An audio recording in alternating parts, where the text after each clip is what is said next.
नमस्कार, मैं श्रीमती इंदु बंजारे, पामगढ़ विधायक। आज बहुजन समाज पार्टी के तत्वाधान में रायपुर के बूढ़ा तालाब में जो केंद्र सरकार की जन विरोधी नीति है और राज्य सरकार की जन विरोधी नीति के खिलाफ में एक दिवसीय धरना प्रदर्शन आंदोलन किया गया है। बहुजन समाज पार्टी वोट हमारा, राज तुम्हारा, वोट हमारा, राज तुम्हारा,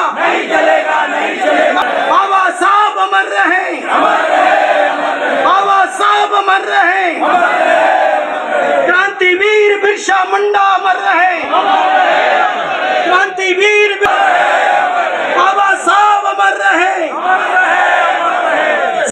आप लोगों को कम से कम इस तरह का होना पड़ेगा। ये उल्टी पकड़ा हुआ, हाँ सीधा करो।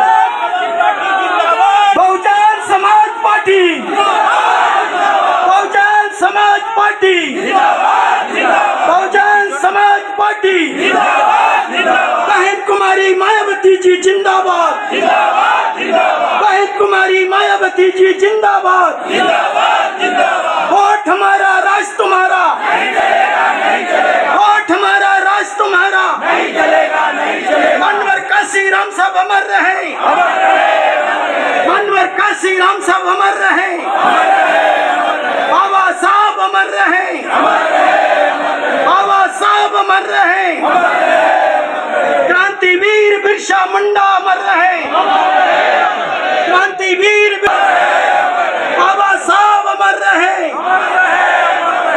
साहू महाराज अमर रहे, साहू महाराज अमर रहे, फूले साहब अमर रहे, फूले साहब अमर रहे, बाबा गुरु घासीदास। बहुजन समाज पार्टी जिंदाबाद, बहुजन समाज पार्टी जिंदाबाद, वोट हमारा, राज तुम्हारा, वोट हमारा, राज तुम्हारा, जी जिंदाबाद, बहन कुमारी मायावती जी जिंदाबाद, माननीय आकाशनंद जी जिंदाबाद, माननीय आकाशनंद जी जिंदाबाद, बहुजन समाज पार्टी जिंदाबाद, बीएसपी की क्या पहचान, बीएसपी की क्या पहचान, बीएसपी की क्या पहचान। धन्यवाद साथियों, हम आगे आगे चल रहे हैं। आप लोग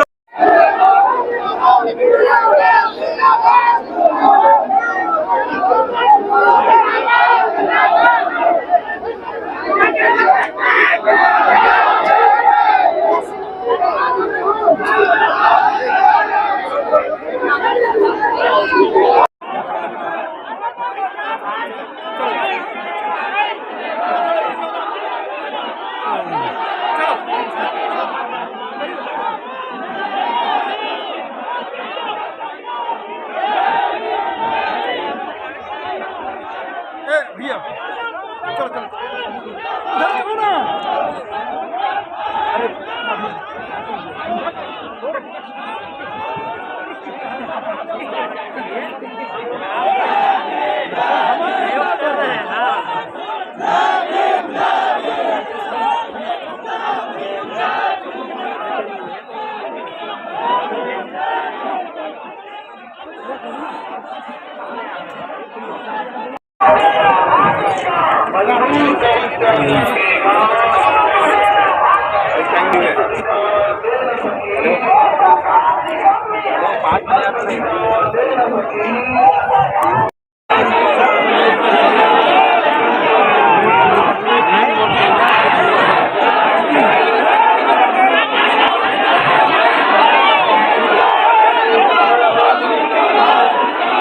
नमस्कार, मैं श्रीमती इंदु बंजारे, पामगढ़ विधायक। आज बहुजन समाज पार्टी के तत्वाधान में रायपुर के बूढ़ा तालाब में जो केंद्र सरकार की जन विरोधी नीति है और राज्य सरकार की जन विरोधी नीति के खिलाफ में एक दिवसीय धरना प्रदर्शन आंदोलन किया गया है। और इस कार्यक्रम के माध्यम से जो केंद्र की सरकार है उनकी कूटनीति को सबके लोगों के बीच में लाया गया। जिस तरह से मणिपुर में एक आदिवासी समाज के महिला के साथ में जो निर्वस्त्र करके उनको गाँव में घुमाया गया, ये प्रदेश नहीं पूरे देश के लिए शर्म करने वाली बात है, शर्मसार करने वाली घटना है, जिसमें राज्य की सरकार जो मणिपुर की सरकार है वो भी चुप चुप बैठी हुई है और केंद्र की सरकार जो बीजेपी की गवर्नमेंट की सरकार है वो भी चुप बैठी है। इसके विरोध में आज बहुजन समाज पार्टी के तत्वाधान में हम लोग ने धरना प्रदर्शन आंदोलन किया है। इसके साथ में जो सीधी जिले में जो मध्य प्रदेश में एक आदिवासी समाज के बेटे के साथ जो बीजेपी के एक विधायक प्रतिनिधि प्रवेश शुक्ला के द्वारा पेशाब करके जो हमारे समाज को उनका अपमान किया गया है, उसके विरोध में भी बहुजन समाज पार्टी ने एक दिवसीय धरना प्रदर्शन करके आंदोलन किया। इसके साथ में जो राज्य सरकार है कांग्रेस की, उन्होंने 36 वादे किए थे। उनके 36 वादों में उन्होंने एक भी वादा पूर्ण नहीं किया और सबसे प्रमुख जो वादा था उनका शराबबंदी का, लेकिन शराब बंद करने के बजाय वो शराब जोर शोर से बेचवा रही हैं। और आप लोग न्यूज के माध्यम से देखें, उनके 2000 करोड़ रुपए का सबसे ज्यादा लाभ कांग्रेस सरकार को, भूपेश सरकार को हुआ है। तो इस तरह से जो कांग्रेस सरकार की जो कूटनीति है उसके विरोध में बहुजन समाज पार्टी ने आज प्रदेश स्तरीय धरना आंदोलन किया है और एक संकल्प के साथ ऐसी जो खोखली सरकार है, चाहे वो राज्य की सरकार हो चाहे केंद्र की सरकार हो, उनको उनके स्थान से, उनकी सत्ता से उखाड़ फेंकने का संकल्प आज बहुजन समाज पार्टी कार्यकर्ताओं के द्वारा बूढ़ा तालाब में लिया गया है। चुनाव के लेके क्या तैयारी है? चुनाव को लेकर बहुजन समाज पार्टी हमेशा सक्रिय रहती है और सक्रिय रहता ही है।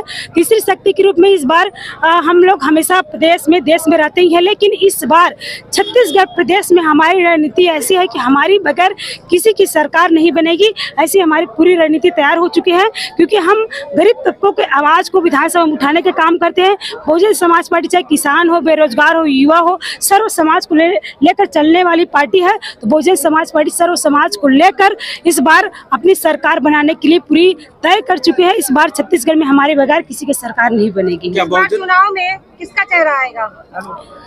जी, बहुजन समाज पार्टी के चुनाव में हमारी राष्ट्रीय अध्यक्ष भवन कुमारी मायावती जी का चेहरा सबके नजर में है ही। अगर परिवर्तन करना चाहेंगे तो माननीय राष्ट्रीय अध्यक्ष जी ही इसका फैसला लेती हैं, हम इसमें सक्षम नहीं हैं। अगर आपकी पार्टी जीतती है, सत्ता में आती है, तो आप कौन से वादे करेंगे और उन वादों पर आप लोग कितना खरा उतरेंगे? जी, बहुजन महिलाओं के लिए हमेशा कई प्रकार के वादे किए जाते हैं, लेकिन जैसे ही सरकार बनती है, सत्ता में आती है, तो महिलाओं के लिए कुछ नहीं किया जाता।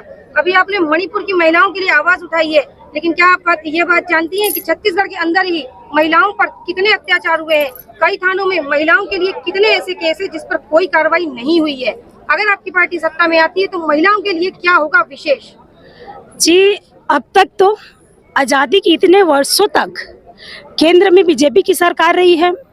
राज्य में इससे पूर्व बीजेपी की सरकारें 70 सालों से कांग्रेस की सरकार केंद्र में रही है। इतने सालों से वो केंद्र में, राज्य में कांग्रेस बीजेपी की सरकार है, लेकिन हर जगह हमारी बहन बेटियों का अपमान हुआ है। हर जगह उनके साथ बलात्कार जैसे जघन्य अपराध होते हैं, हर जगह उनके साथ अन्याय अत्याचार होता है। लेकिन जब उत्तर प्रदेश में माननीय बहन कुमारी मायावती जी और बहुजन समाज पार्टी की जब सरकार बनी तो वहाँ की महिलाएं बहुत सुरक्षित थी। वहाँ के गुंडे इतने थर-थर कांप रहे थे कि उन्होंने सिलेंडर कर दिया। वहाँ के गुंडे देश छोड़कर भाग चुके थे। बहन कुमारी मायावती जी की राज सरकार थी। वैसे अगर छत्तीसगढ़ में बहुजन समाज पार्टी की सरकार बनेगी तो निश्चित रूप से हम दावे के साथ कह सकते हैं कि बहुजन समाज पार्टी की सरकार बनते ही छत्तीसगढ़ की महिलाएं अपने आप को असुरक्षित महसूस नहीं करेंगी, वो अपने आप को सुरक्षित महसूस करेंगी। और बहुजन समाज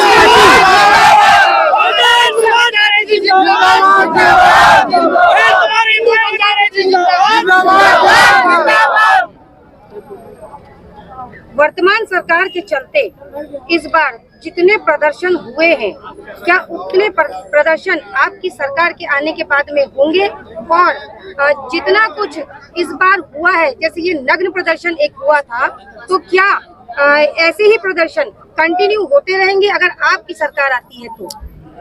जी, जो फर्जी जाति प्रमाण पत्र को लेकर हमारे समाज के युवाओं के द्वारा मजबूरी वश सरकार के नाकामी के कारण उन्हें मजबूर होकर इस तरह का प्रदर्शन किया, ये सरकार के लिए शर्मसार करने वाली बात है। ये